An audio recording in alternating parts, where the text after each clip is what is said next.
हर्षवर्धन त्रिपाठी जी बताइए भाई, भरोसा नहीं रह गया चुनाव आयोग पर। तो और सवाल मेरा जो तहसीन ने उठाया है वो सवाल ये है, नैतिक तौर पर उनको आज चुनाव की तारीखों का ऐलान नहीं करना चाहिए था, क्योंकि उन पर से भरोसा उठ गया विपक्ष को, नंबर एक, और वे जो मोशन है वो भी पेंडिंग है ज्ञानेश्वर जी के खिलाफ। देखिए, आज तो दिन है कि ज्ञानेश कुमार जी की मुक्त कंठ से प्रशंसा की जाए। जहां बार बार ये कहा जाता था कि 1 चरण, 2 चरण, 3 चरण, 4 चरण, 8 चरण, जाने कितने चरण पड़ते थे तब जाके मतदान हो पाता था और चुनाव के बाद परिणाम आ पाते थे। तो आज ज्ञानेश कुमार जी की मुक्त कंठ से प्रशंसा का दिन है। पता नहीं, तहसीन भाई समझदार व्यक्ति हैं, हमेशा ऐसा करते हैं, आज क्यों वो इतना कंजूसी कर गए मुझे नहीं पता। दूसरा, उनको शायद ध्यान में नहीं रहा होगा कि 10 सेकंड कितना भारी पड़ता है। तो आज तो प्रेम शुक्ला जी ने एकदम, जिसको कहते हैं ना, लपेट दिया तहसीन भाई। अब आप जब दोबारा देखेंगे ना इस शो को, एक मिनट आप बीच में नहीं बोल रहा, बीच में मैं नहीं बोल रहा था। तो प्रेम शुक्ला जी ने आज ऐसा लपेटा तहसीन पूनावाला को कि इनको अब कई दिन याद रहेगा।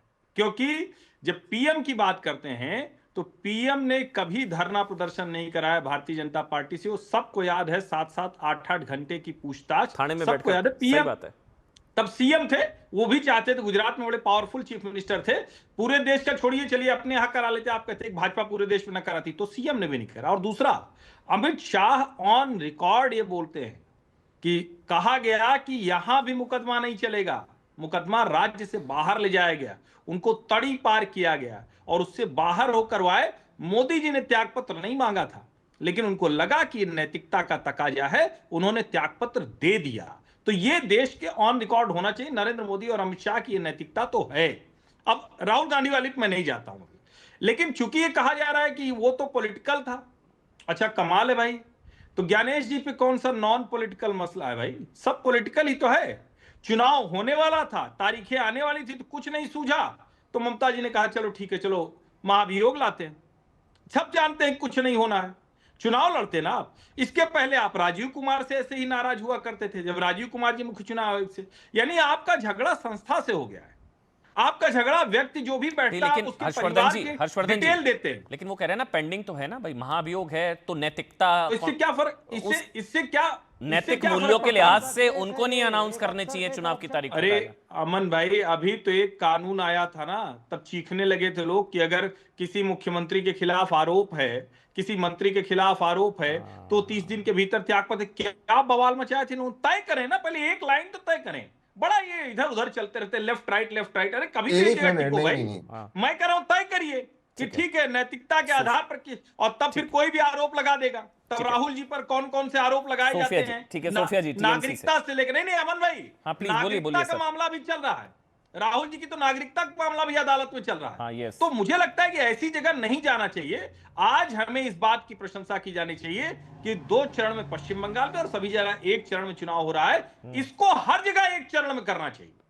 लेकिन और ये चुनाव होने से पहले ही चुनाव होने से पहले ही चुनाव आयोग पर सवाल उठा देना, सोफिया जी, ये तो सरेंडर करने जैसा है ना, कि पता है जीतना आतना तो है नहीं, पहले ही बहाने ढूंढ लो हार के। चुनाव होने से पहले ही कह देना कि होने ही नहीं है ढंग से चुनाव, होने ही नहीं निष्पक्ष।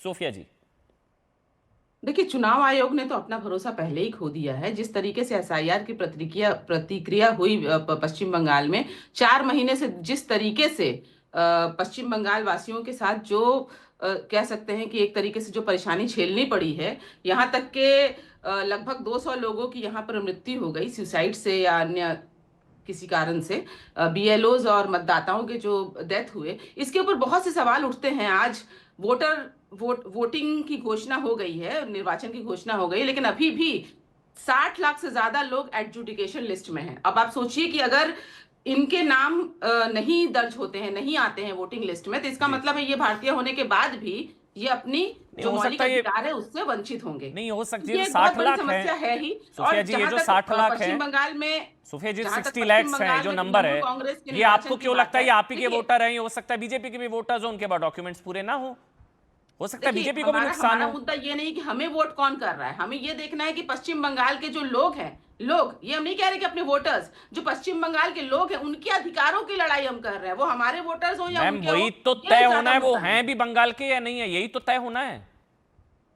यही तो तय होना है। एडजुडिकेशन लिस्ट में मैं बता दूं आपको, एडजुडिकेशन लिस्ट में जितने भी लोगों का नाम है वो ऑफ कोर्स बंगाली हैं, और उनके जो माइनर एरर्स हैं वो अल्फाबेटिकल एरर्स, एड्रेस एरर, जिसको बोलते हैं ना लॉजिकल डिस्क्रिपेंसी, माने गड़बड़ियां जो है उसके आधार पर उनको अटकाया ये तो गया है। ये तो ड्यू जिनको डिलीट होना था डिलीजेंट प्रोसेस है। ऑलरेडी 63 लाख लोग डिलीट हो चुके हैं। मैं उनकी बात तो कर ही नहीं रही हूँ, यहाँ मैं बात कर रही हूँ अनदर 60 लाख की। इसका मतलब है 1,20,00,000 लोग लगभग जो तो है उनको वोट करने देना चाहिए, मेरे ख्याल से ये भी मांग हुई है, ये भी मांग हुई है, उनको इस बार वोट करने देना चाहिए, ये भी मांगे ना आपकी तरफ से। ये बिल्कुल, देखिए बात ये है कि जब ये एडजुडिकेशन लिस्ट की चीजें जब कंप्लीट हो जाती, सारे वोटर्स के नाम आ जाते, जिनका कटना है कट जाते। देखिए संविधान पर ऑब्वियसली हमें भरोसा है, जिनका कटना था ऑब्वियसली कट जाता, लेकिन ये जो लिस्ट है जारी करने के बाद ही मुझे लगता है निर्वाचन होना चाहिए, क्योंकि सबका अधिकार है वोटिंग करने का, और सबको वैसे तो ये चुनाव आयोग बताएगा, ये बीजेपी तो नहीं बताएगी, ये तो वैसे चुनाव आयोग को जवाब देना चाहिए, बीजेपी का कोई स्टेक नहीं है इस मसले पर। लेकिन फिर भी प्रेम शुक्ला जी, अगर आप जवाब देना चाहें कि उन लोगों को वोट करने देना चाहिए जो टेक्निकल एरर्स की वजह से बाहर हैं।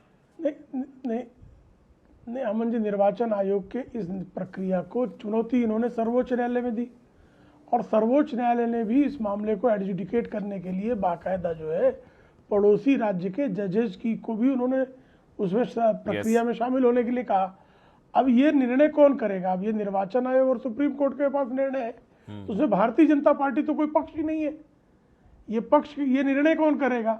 या तो सर्वोच्च न्यायालय निर्णय कर दे कि भाई ये जो 60 लाख लोग हैं जिनके जो है नामों में, सर्वोच्च न्यायालय तो बाद में आए ना, वो अधूरे हैं, सुप्रीम ममता बनर्जी सुप्रीम तक गई, गुहार लगाया, सर्वोच्च न्यायालय कौन गया है? सुप्रीम कोर्ट, सर्वोच्च न्यायालय कौन गया है? और सर्वोच्च न्यायालय ने कहा क्या कि नहीं ये बहुत साफ सुथरे मतदाता है? ये बीच में क्यों बोल रही है? एक एक करके सोफिया जी 30 सेकंड रुकिए, उनको कंप्लीट करने दीजिए, फिर आप बोलिएगा। बोलिए प्रेम शुक्ला। क्या वो कह रहे हैं चुनाव आयोग के, आप ही करा रहे हैं चुनाव आयोग के जरिए। सर्वोच्च न्यायालय में नहीं, निर्वाचन आयोग अगर हमारे पर आरोप है तो अब निर्वाचन आयोग पर आपको भरोसा नहीं है, सर्वोच्च न्यायालय पर है कि नहीं है? जिस सर्वोच्च न्यायालय में सुश्री ममता बनर्जी स्वयं दलील देने पहुंची, उस सर्वोच्च न्यायालय पर भरोसा है कि नहीं है? बताइए। अब आप बोलिए सोफिया जी, अब आप बोलिए। उस सर्वोच्च न्यायालय में आप जाइए ना, और सर्वोच्च न्यायालय में आप तमाम जो सुप्रीम कोर्ट प्रमाण दीजिए और सर्वोच्च न्यायालय से अनुमति मांगिए। बोलिए भाई सोफिया जी, अब आप बोलिए। लेकिन बाकी जो संवैधानिक जो पद हैं, वो ईडी हो, वो आपका जो भी हो, निर्वाचन कमीशन हो, इन पे हमें बिल्कुल भरोसा नहीं है। हमें बिल्कुल सुप्रीम कोर्ट पर भरोसा है, और हम आज भी संविधान पर भरोसा करने वाले लोग हैं। हम लोग धर्म की राजनीति नहीं करते। पश्चिम बंगाल में जो भी हमारा जो मुद्दा होगा वो हमारे 15 साल का रिपोर्ट कार्ड बात करेगा। हम धर्म की राजनीति पर नहीं हम वोटिंग लेंगे, वोट करेंगे। यहाँ जो मतदान होगा वो बिल्कुल हमारे 15 साल के रिपोर्ट कार्ड, क्या काम किया ममता बनर्जी ने, उसके आधार पर वोट मांगेंगे हम लोग। ठीक है मैम, वो सारी चीजें ठीक है, मिक्स कर रही हैं दो चीजें। इसमें धर्म कहां से आ गया? नंबर एक, जो मामला जो प्रेम शुक्ला ने कहा कि अगर ये ईसी का डिसीजन है, जो लिस्ट 60 लाख की लिस्ट है उसको लेकर सुप्रीम कोर्ट में मामला है, तो ये सुप्रीम कोर्ट पर तो भरोसा है ना कम से कम आप लोगों को। बात खत्म। वही उसमें बीजेपी कहां से आ गई? या आपको सुप्रीम कोर्ट पर भी भरोसा नहीं है? सुप्रीम कोर्ट भी बीजेपी इन्फ्लुएंस कर देगी। इसकी प्रतिक्रिया ले लीजिए। सुप्रीम कोर्ट सिनेरियो में तभी आया जब ममता बनर्जी सुप्रीम कोर्ट तक गई, उन्होंने ये फाइटिंग किया, उन्होंने ये गुहार लगाई, तब जाके सुप्रीम कोर्ट और जुडिशियल जो है इस चीजों में आया। जुडिशियल बाद में आया ना, लेकिन ये सारी चीजें होने के पीछे किसका क्या रीजन है? ये सुप्रीम कोर्ट ने कहा था कि माइक्रो ऑब्जर्विंग करना बंद कीजिए, माइक्रो ऑब्जर्वेशन नहीं होना चाहिए था, लेकिन उसके बावजूद भी माइक्रो ऑब्जर्वेशन किया गया है। छोटी छोटी गड़बड़ियों को लेकर नाम, इसलिए इसी पर भरोसा नहीं है आपको। ठीक है हर्षवर्धन त्रिपाठी, जवाब आप एक बार आप भी दे दीजिए, क्योंकि इसमें बीजेपी का स्टेक थोड़ी ना है। मतलब ईसी अगर कोई एक्सरसाइज कर रहा है, उससे आप लोगों की असहमति है, उसको लेकर मामला सुप्रीम कोर्ट गया, तो सुप्रीम कोर्ट जो है न्याय करेगा, बात खत्म। इसमें बीजेपी कहां से आ गई, ये मेरे को जानना था। लेकिन हर्षवर्धन त्रिपाठी मेरे ख्याल से इस पर रिएक्ट करना चाह रहे हैं। बोलिए हर्षवर्धन त्रिपाठी। देखिए मुझे लगता है कि ये तो बड़ा विचित्र है कि स्पेशल इंटेंसिव रिवीजन में कोई सवाल खड़ा करे कि माइक्रो क्यों ऑब्जर्वेशन हो रही है। माइक्रो ऑब्जर्वेशन के लिए ही स्पेशल इंटेंसिव रिवीजन है। ये थोड़ा समझना, इतनी सामान्य समझ तो मुझे लगता है इतने दिनों में सबको हो गई। पूरी बात होने दीजिए। सोफिया जी बीच में नहीं, एक एक करके प्लीज, मैं फिर से रिक्वेस्ट कर रहा हूं आपसे। सोफिया जी रुक जाइए, हर्षवर्धन जी आप बोलिए। मैं फिर से दोहरा रहा हूं, स्पेशल इंटेंसिव रिवीजन का मतलब ही है माइक्रो ऑब्जर्वेशन, यानी गहन पुनरीक्षण है। ये हिंदी में भी अंग्रेजी में दोनों मेरे ख्याल से समझ में आ ही गया हो।